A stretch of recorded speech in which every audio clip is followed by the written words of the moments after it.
Got on scene here at the Anderson Company. They saw flames coming from the roof, so they believe that fire may have started here on the left side of the building near this back porch. Melissa, the Valdosta Fire Department is thankfully reporting no injuries during this explosion, but I do want to tell you an interesting fact that they just told me. I was speaking with the public information officer, and I just want to show you this silo that we're talking about, how tall and high in the air it is. He says it's about 100 feet in the air. So they said they put their ladder, which is about 70 to 80 feet, up next to this silo, and then they flew a drone into the top of it. 10's Ashlyn Becton joins us live now in Thomasville. Ashlyn, what type of lock boxes are we talking about here? Melissa, these boxes look like this, and they're pretty convenient for folks who might not be able to make those office hours. They just take their rent check and put it in the box, and the office employees check it daily. By this storm, you can see that was actually their kitchen. A family of 4 lived here. It's almost 3 times my height. Parts of this roof. And that's why the police department is using this page as well. If you take a look, they posted a post yesterday of an armed robbery suspect as well as some counterfeit cash that they came across. And if I scroll down, you can see it's been shared 78 times. Drug agents say that tearing these homes down will eliminate drug activity, but it will also help with their safety, as some of these homes aren't even safe to enter. Humane Society staff say they found that dog chained up to this tree with less than a foot of room to move. They say not only is it cruel, but it's illegal. Let me just give you a look at the damage. This is all part of the home. Jeffrey, do you have anything to say to the family and friends that you saw in court today? I am at the Thomasville Christmas Parade right now, so take a look. It just started. I'm going to pan it over here so you can see no windows broken, minor structural damage. If you're just joining us, we just learned that that deputy's name is Josh Smith. He's been with the sheriff's office since 2012. The bus being pulled away, and it is number 908. Students who are not injured can be picked up at the middle school. Investigation, all I know is that it was a possible shooting here at Magnolia Street and Fern Street within this past hour. The Thomas County Sheriff's Office, GSP, Thomasville Police Department, and now the GBI are on scene. So, of course, as soon as we get you more information, we will bring that to you. But again, the crowd here continues to grow. Lots of folks who live in this area are out here just trying to see what happened. Don't know an exact cause of that fire, but they've been looking at this 100-pound propane tank behind me all day. You can see most of the damages in this back part of the home. That's a bedroom, and the wall of the home is actually on the floor. All the people inside that home tonight are probably alive thanks to neighbors who acted heroically. We stood there for a moment trying to see if it was a car accident or something, but then we seen the smoldering smoke coming out of the house. I said, well, that house just exploded. A sound Wayman Williams and his brother Russell Florence say they will never forget a house exploding, bursting into flames just feet away from them. The home healthcare nurse from Archibald, she had been blew, from my looking, had been blew from the room area to the front area of the living room. As they carried the 2 people from the home, I heard the elderly gentleman say, my wife. I said, Russell, we got one more in here. And somebody said, Miss Bama. And I know Miss Bama from growing up. I said, she's in there? And when they said, I said, well, my brother said, Russell, it's on fire. He said, it's gonna blow again. Fear turned into adrenaline. The 2 had just minutes to make sure everyone was out of the house. It had fire in the 4 corner of her, on the right side of her bed, and her bottom part of her bed was on fire. And the first thing Miss Bama said was, baby, baby. And I said, Miss Bama, don't worry, I got you. Florence says these heroic actions came without a doubt in his mind. No, it's not a hero thing. People say here, no, it's a community thing. It's people that care and people that's living around you. Sometimes you act without thinking, just to help. As for the 3 people injured in this fire, 2 of them lived in the home, and one was a home nurse from Archbold. The nurse and another person in the home are currently at UF Shands in Gainesville. The other person is at Phoebe Hospital.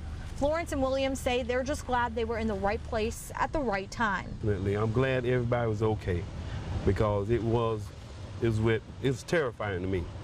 Homeowners injured are Willie Wimberly and Willie Mae Harvey, and the nurse there with them was Betty Brown. All 3 hospitalized tonight, and as soon as we have more information on this fire, we will bring that to you on air and online. For now, we're live in Camilla. Ashlyn Becton, WALB News 10. Is what are we supposed to do to get some peace and quiet after hours? Privacy issues and noise complaints on top of damage to Rachel Lane homes from drainage. These residents say the problems aren't going away, and neither are they. It is a constant battle. Nobody wants to take responsibility. It's just a blame game. City engineering staff says they put a temporary trough on the back of the Market Station project property, so the water doesn't go directly into the backyards of these residents. Do you agree with the statement that was made that the temporary diversion has helped temporarily based on the day's rain? I would say it's helped in a sense if I did not see clay on my property. Because what I will say is I still felt like it was saturated.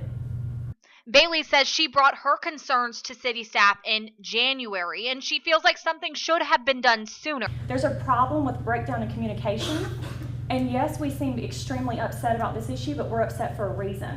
Residents say they were only given the original plan for the project, which appears to be very different than the next plan that was drafted in November of 2016. Instead of a retention pond backing up to their property, this new plan added a 2-story apartment building and broke up the retention pond to 3 separate ponds. There was an approval that was done. Neighbors were not included in this process. The question is, what can be done now? City staff says they feel like they've done their part, and the developer will have to find a permanent solution. Really have the most powerful tool is there'll be no certificate of occupancy without clearing all this up. Right. We want to make this peaceful, okay? We don't want anybody to get hurt. Thomasville police say they respond to hundreds of mental health crisis calls each year. You never know what kind of episode they're having. They could be just sad, or they could be escalated to the point to where they're about to be violent. Captain Maurice Holmes has spent years in law enforcement, many right here in Thomasville. He remembers the days of Southwestern State Hospital being open. But the calls were very few in comparison to what they are now. And we don't want you to get hurt, and we don't want us to get hurt, so we just want you to go with us, okay? Since Southwestern State Hospital closed in December of 2013, the Thomasville Police Department began responding to crisis calls and tracking those numbers. No. We don't. No. Hey, listen. We don't want to tase you, okay? We don't want. Listen. We don't want to do that, okay? So far, 70% of the Thomasville Police Department is certified in crisis intervention training. Their goal is to have 100% certification.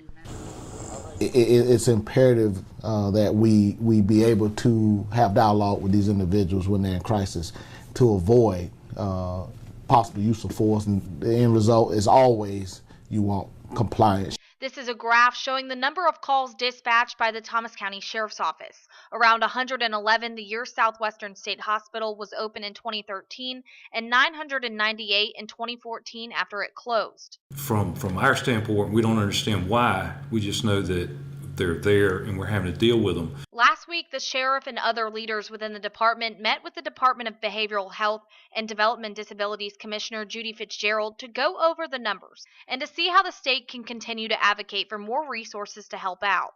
Law enforcement and the Department of Behavioral Health are not on opposite sides of this issue. Absolutely not. Fitzgerald says they don't think anyone in a mental health crisis should end up in a patrol car or a jail cell. She says they're working hard on a state level to have community collaborative planning to assist these communities here in South Georgia. And I'm really proud to say this is one of the regions in the state where, because of the goodwill, the fact that people know one another, we really are solving problems before they happen.